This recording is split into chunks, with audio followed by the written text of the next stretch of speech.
The Pawcatuck River sits between the state of Rhode Island and the state of Connecticut. It's a geographical landmark between the two.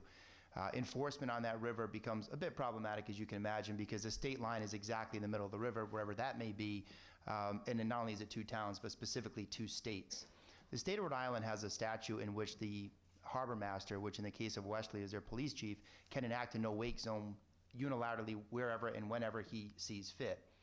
The reason we're here today on this bill is because in 2022 he did just that in most of the Pawcatuck River.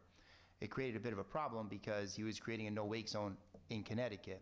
I will save you 2 years of meetings and tell you where we ended up.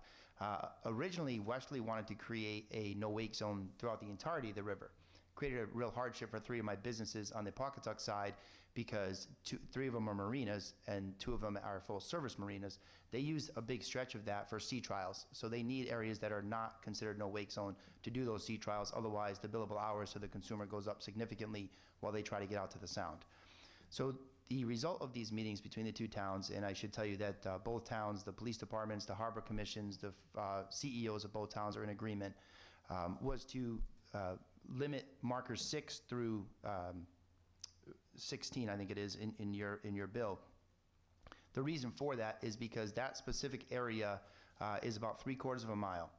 And it's a bit longer, but I should say that the real impact is about 3/4 of a mile. The reason for that is because a big chunk of that is already no wake zone by regulation, by nature of the fact that it's within 100 feet of a couple of marinas that are there. It's also within 100 feet of some moored vessels. So we're really talking about narrowing this down to about 3/4 of a mile.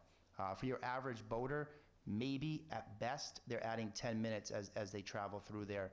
But I think the exchange for that is quite beneficial to us. Not only do we create a safer environment because that narrow channel and that narrow river in that specific area has a couple of tight turns, which, you know, as a smaller boat is passing a larger boat, we could have an accident. There are concerns in that area about erosion of the shoreline because of the wake, because there are places where it's right at that 100-foot mark. And most notably, it continues a generations-long partnership between the town of Wesley and the town of Stonington, or our 2 states, are relevant to enforcement and safety on that river. So I thank you for raising it and explain sort of the history. Right now, if the state of Rhode Island the town of Wesley can create a no-wake zone throughout the entire thing, and a majority of that area is within their waters, and we could have the entire river be no wake, and that would significantly impact.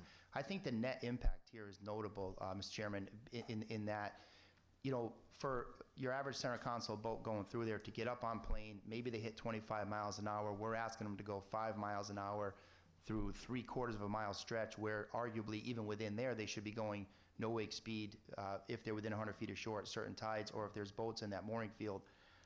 So I mean, you're talking about adding, I think on average, maybe 6-7 minutes, and I would say at most for your quicker boats that jump right up on plane, maybe you're adding 10 minutes to their day in exchange for what I said we're getting. So I sort of alleviated that concern with at least one of those individuals, I think, in our conversation. And I share his concern. I want to get out to the sound, you know, as quickly as possible, enjoy my day like everybody else. But again, we're talking a few minutes. The residents who have some private docks in that area that are just outside the 100-foot mark, they're very supportive of this as well, because they're getting some damage to their boat as well.